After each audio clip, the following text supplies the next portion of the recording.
Hello student, आज हम लोग ग्रुप 17 के हाइड्राइड पढ़ते हैं। हाइड्राइड आप लोग पढ़ चुके हो ग्रुप 15, ग्रुप 16। आज 17 का हाइड्राइड है। तो सभी हाइड्रोजन जो है, सभी हाइड्रोजन HX प्रकार के हाइड्राइड बनाते हैं। HX प्रकार के हाइड्राइड बनाते हैं, जिसमें HF जो है, HF द्रव होता है, द्रव है, जबकि HCl, HBr और HI गैसीय अवस्था में, HI यह सब गैसीय अवस्था में होता है। HF में हाइड्रोजन बॉन्ड होने के कारण, HF में हाइड्रोजन बॉन्ड होने के कारण यह द्रव अवस्था में होता है। ठीक है। अब इसके जो नाम व सूत्र है, X जो आप देख रहे हो, यह X यह हाइड्रोजन है, फ्लोरीन, क्लोरीन, ब्रोमीन और आयोडीन। तो पहला है नाम व सूत्र, नाम व सूत्र। तो HF, HCl, HBr और HI। तो यहाँ आप देखें, HF hydrogen fluoride, HCl hydrogen chloride, HBr hydrogen iodide, bromide और HI हाइड्रोजन आयोडाइड। इस तरह से इसके नामकरण होते हैं। ठीक है। अब अगला दूसरा गुण है इसकी स्थायित्व, है ना। सेकेंड इसके जो गुण है स्थायित्व है, समूह में ऊपर से नीचे आते हैं तो इनके स्थायित्व जो होता है वह घटता चला जाता है, कम होता जाता है। तो आप स्थायित्व इसके कम होते चले जाते हैं। तो HF greater than HCl greater than HBr और ग्रेटर देन HI। आप स्थायित्व इसके क्या हो रहे हैं, कम हो रहे हैं। ठीक है। अब इसी तरह अगला गुण है अपचायक गुण। अपचायक गुण, ध्यान दें, अपचायक गुण जो होता है ताप स्थायित्व पर निर्भर करता है। अपचायक गुण किस पर निर्भर करता है, ताप स्थायित्व पर। तो समूह में ऊपर से नीचे आते हैं, HF से HI तक आते हैं, तो अपचायक गुण बढ़ता है। अपचायक गुण क्या हो जाता है, बढ़ता है। क्यों बढ़ता है? क्योंकि केंद्रीय परमाणु का आकार बढ़ता है और हाइड्रोजन की लंबाई बढ़ती है। H और F की मतलब हाइड्रोजन और हाइड्रोजन की लंबाई बढ़ती है और HX बंध जो हो जाता है, HX बंध जो होता है वह दुर्बल हो जाता है, बंध दुर्बल हो जाता है। तो दुर्बल होने के कारण आसानी से वह वियोजित हो जाता है, अपचयन के लिए हाइड्रोजन मुक्त कर देता है। तो इसके जो HI जो हो जाएंगे वह प्रबल अपचायक, HBr, HCl और HF। यह HI जो है यह प्रबल अपचायक है, प्रबल अपचायक, और इसमें अपचायक गुण नहीं होता है। अपचायक गुण नहीं है। क्यों नहीं है? क्योंकि फ्लोरीन और हाइड्रोजन के जो बंध लंबाई है वह बहुत कम होता है, जिसके कारण यह अपचयन की क्षमता आसानी से हाइड्रोजन मुक्त नहीं कर पाता है। अब है आपका अम्लीय गुण है। तो अम्लीय गुण क्या हो जाता है कि जलीय विलयन में आसानी से प्रोटॉन मुक्त कर देता है, तो वह अम्लीय गुण दर्शाता है। चूंकि प्रोटॉन है, सभी में हाइड्रोजन है, होनी चाहिए, लेकिन अम्लीय गुण में क्या होता है कि समूह ऊपर से नीचे आएंगे तो अम्लीय गुण बढ़ता चला जाता है। तो HI में जो गुण है वह प्रबल अम्लीय हो जाता है। HI जो हो जा रहा है, क्या हो रहा है, प्रबल अम्लीय हो जाएगा। अम्लीय गुण, अम्लीय गुण।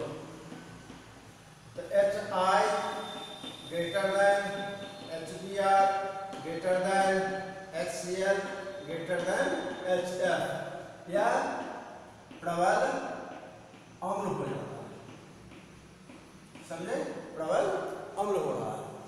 अब हम लोग इसके जो हाइड्राइड के जो गुण हैं यह आपका हो गया। अब हम लोग पढ़ते हैं इसके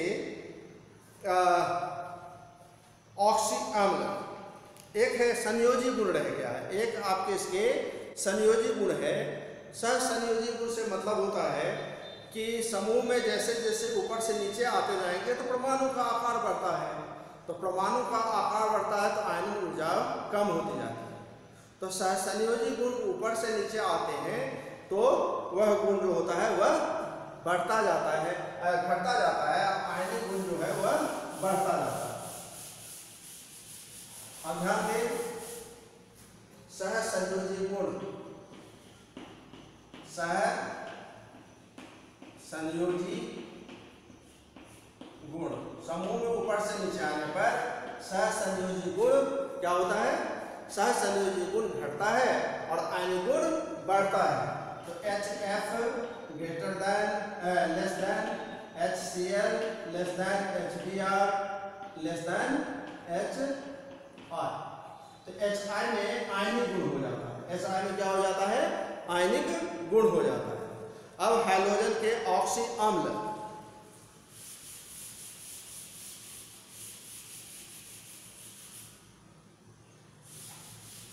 हाइड्रोजन के ऑक्सी अम्ल 3 आप लोग पढ़ चुके हैं। एक फास्फोरस के ऑक्सी अम्ल, सल्फर के ऑक्सी अम्ल और अब तीसरा हम लोग पढ़ेंगे हाइड्रोजन के ऑक्सी अम्ल। हाइड्रोजन के ऑक्सी अम्ल, ऑक्सी अम्ल, तो हाइड्रोजन के जो ऑक्सी अम्ल बनते हैं यह बनते हैं आपको हाइपोहैलस, हैलस, हैलिक और परहैलिक। हाइपोहैलस, हाइपोहैलस, अब हैलस, हैलस और हैलिक और परहैलिक, परहैलिक, 4 प्रकार के ऑक्सीजन होते हैं। तो X की जो ऑक्सीकरण संख्या है, X की हाइड्रोजन की ऑक्सीकरण संख्या यह जो हो जाता है +1, हैलस में +3, इसमें जो हो जाता है +5 और परहैलिक में +7 हो जाता है। चूंकि फ्लोरीन की एक ही ऑक्सी अम्ल है तो हाइपोफ्लोरस अम्ल कहते हैं। हाइपोफ्लोरस अम्ल, ये फ्लोरीन का हो गया हाइपोफ्लोरस अम्ल, HFO, इसमें F की जो ऑक्सीडेशन नंबर है +1 है और इसमें +3, +4, +7 वाला मतलब हैलस अम्ल, हैलिक अम्ल और परहैलिक अम्ल नहीं बनता है, क्योंकि इसमें क्या देखते हैं कि फ्लोरीन के विद्युत ऋणता का मान ऑक्सीजन से ज्यादा है। इसी तरह जो क्लोरीन का ऑक्सीजन अम्ल बनाते हैं क्लोरीन का, तो हाइपोक्लोरस अम्ल HClO। अब चूंकि हैलस अम्ल है तो हैलस अम्ल का या क्लोरस अम्ल होता है, क्लोरस अम्ल होता है। तो क्लोरस अम्ल को कह सकते हैं कि HClO2, क्लोरस अम्ल। क्लोरीन के ही 4 ऑक्सी अम्ल बनते हैं। अब है क्लोरिक अम्ल +5 ऑक्सीडेशन, तो क्लोरिक अम्ल में HClO3, तो Cl के इसमें ऑक्सीडेशन नंबर +5 हो जाता है। ठीक है, इसी तरह से पर क्लोरिक अम्ल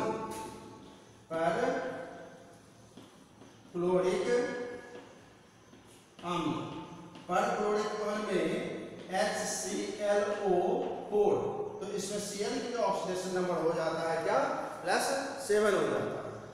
इधर हम देखते हैं ब्रोमीन की बात करते हैं, ब्रोमीन की, तो ब्रोमीन का भी यहाँ पर हाइपोब्रोमस अम्ल हो जाता है, हाइपोब्रोमस अम्ल हो जाता है। ठीक,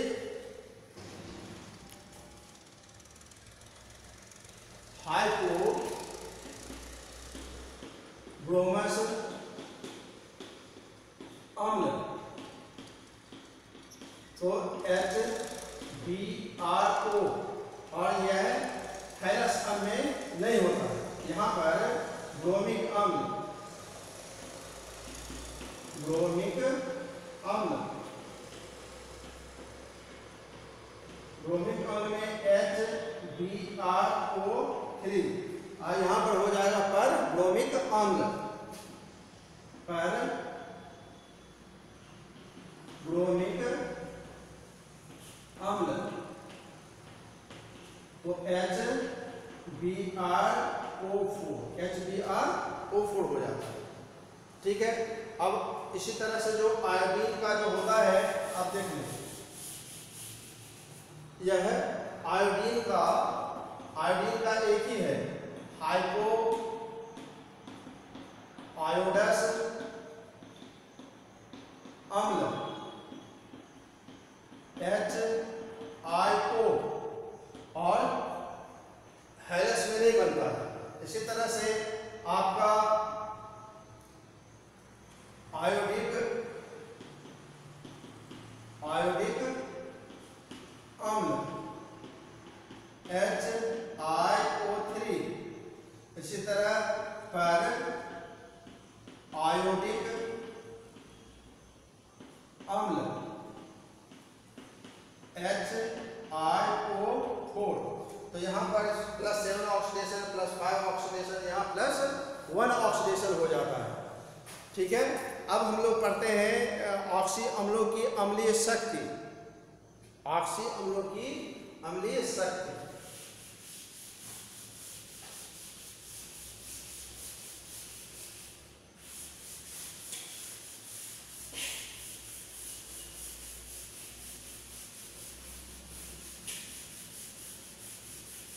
यहाँ पर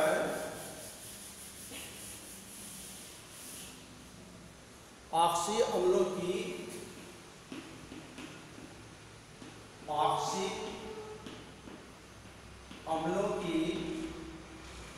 अम्लीय शक्ति।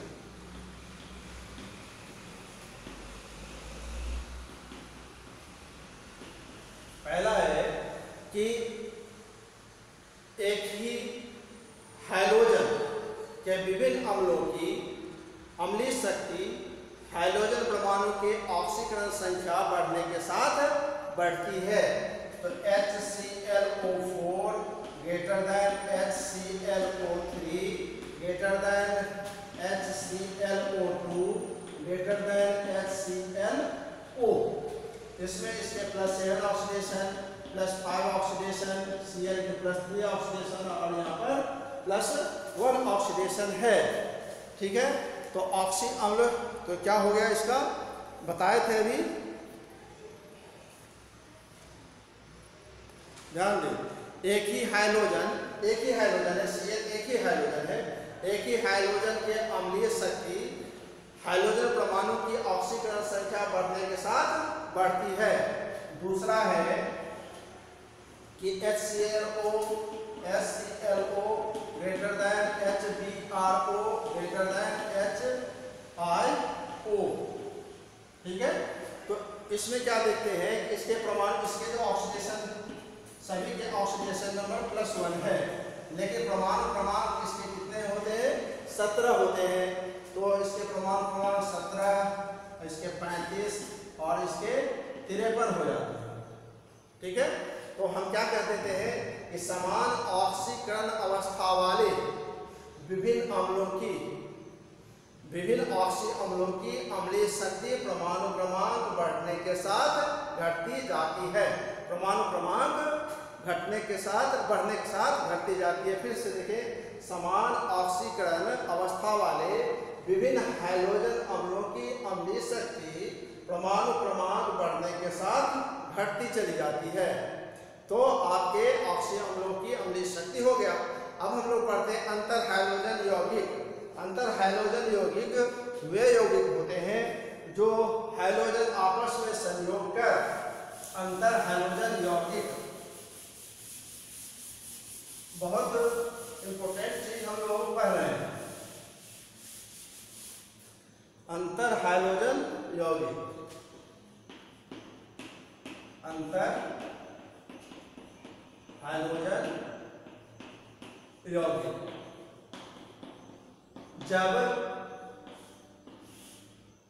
जब दो हाइड्रोजन परमाणु आपस में क्रिया कर जब दो विभिन्न हाइड्रोजन परमाणु आपस में संयोग कर सहसंयोजी यौगिक बनाता है तो इस प्रकार के यौगिक को अंतर हाइड्रोजन यौगिक कहते हैं। दो हाइड्रोजन संयोग करेगा तो द्विअंगी यौगिक बनेगा, तीन हाइड्रोजन संयोग करेगा तो तीन अंगी बनेगा। जब दो विभिन्न हाइड्रोजन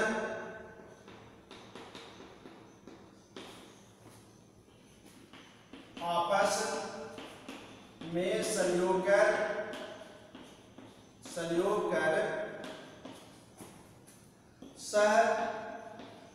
सहसंयोजी यौगिक बनाता है तो इसे अंतर हाइड्रोजन यौगिक कहते हैं।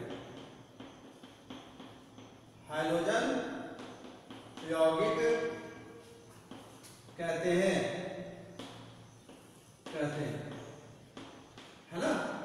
अब देखिए इसमें ध्यान दें, ये फ्लोरीन है, क्लोरीन और ब्रोमीन और आयोडीन। तो समूह में ऊपर से नीचे आते हैं तो विद्युत ऋणात्मकता का मान क्या होता है, कम होते जाता है। तो नीचे वाले जो हाइड्रोजन है वह ऊपर वाले हाइड्रोजन के साथ, नीचे वाले जो हाइड्रोजन है वो ऊपर वाले हाइड्रोजन के साथ यौगिक बनाता है। विद्युत ऋणता जिसका कम है वह धन की तरह कार्य करता है, और विद्युत ऋणता जिसकी अधिक है वह ऋण की तरह कार्य करता है। जैसे सपोज करिए कि BrF3 तो ब्रोमीन की विद्युत ऋणता कम होती है और क्लोरीन की विद्युत ऋणता अधिक होती है, तो यह धनात्मक हो जाएगा और यह ऋणात्मक हो जाएगा। समझ गए चीज। तो यह अंतर हाइड्रोजन यौगिक है। अंतर हाइड्रोजन यौगिक 4 प्रकार के होते हैं। अंतर हाइड्रोजन यौगिक कितने प्रकार के होते हैं, 4 प्रकार के होते हैं। ऑक्सीकरण अवस्था के आधार पर यह 4 प्रकार के अंतर हाइड्रोजन यौगिक होते हैं। तो द्विअंगी अंतर हाइड्रोजन यौगिक कह सकते हैं। द्विअंगी यौगिक 4 प्रकार के होते हैं। द्विअंगी पहला AX प्रकार, नीचे से ऊपर के साथ क्रिया कर दीजिए, BrCl है ना, ICl ClF, यह द्विअंगी हो जाता है। इसी तरह दूसरा AX3 प्रकार के तो ClF3 BrF3 ICl3 है ना, और BrF3 हो गया, BrF3 है ना। तीसरा है AX5 प्रकार, यह ऑक्सीडेशन के पर निर्भर करता है ना। ClF5 BrF5 और IF5। इसी तरह चौथा जो हो जाता है AX7 प्रकार AF7 तो IF7। तो यह 4 प्रकार के हो गए। अब हम अगले दिन जो पढ़ेंगे वह संरचना पढ़ेंगे। VBT सिद्धांत से, वैलेंस बॉन्ड सिद्धांत के अनुसार से हम लोग अगले दिन पढ़ेंगे। और अब देखेंगे, आप सब्सक्राइब करिए और लाइक करिए। ठीक है, धन्यवाद।